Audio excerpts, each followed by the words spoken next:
Students 12 science પછી physics chemistry biology અથવા તો મેથ્સ સાથે પણ તમે મિનિમમ 45 to 50% જો તમે સિક્યોર કરો છો તો ફાર્મસી લાઈન તમારા માટે ઓપન થઈ જાય છે. એના માટે તમારે એન્ટ્રન્સ એક્ઝામ સ્વરૂપે ગુજકેટ છે, ત્યારબાદ અમુક કોલેજો પોતાની પણ એન્ટ્રન્સ એક્ઝામ રાખતા હોય છે. આ જે ફાર્મસીનો કોર્સ છે તે કુલ 4 વર્ષમાં પૂર્ણ કરી શકો છો.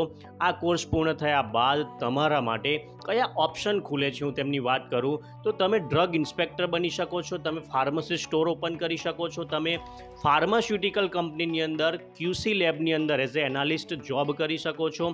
એવા ઘણા બધા ઓપ્શન છે. ત્યારબાદ તમે એમફાર્મ કરીને પણ પોતાના કેરિયરને આગળ વધારી શકો છો.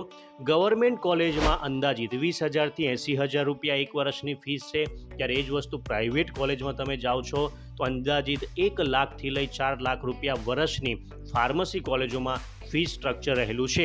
સબ્જેક્ટની જો વાત કરું તો ડ્રગ રિલેટેડ એટલે કે દવાઓ, મેડિસિનનું નોલેજ તમને મળી શકે છે. બાયોકેમિસ્ટ્રી, હ્યુમન ઓટોનોમી જેવા સબ્જેક્ટનો અભ્યાસ કરવા મળે છે. સેલેરીની જો વાત કરું કંપનીની અંદર સ્ટાર્ટિંગ સેલેરી અરાઉન્ડ 20,000થી લઈ 40,000 થઈ શકે છે, અને જેમ જેમ તમારો એક્સપિરિયન્સ વધતો જાય છે સ્ટુડન્ટ્સ તમે મહિનામાં 1 લાખ રૂપિયા સુધી પણ સેલેરી અર્ન કરી શકો છો. ફાર્મસીને લગતો તમને કોઈ પણ ક્વેશ્ચન હોય તો ચોક્કસ કોમેન્ટ કરશો. Thank you.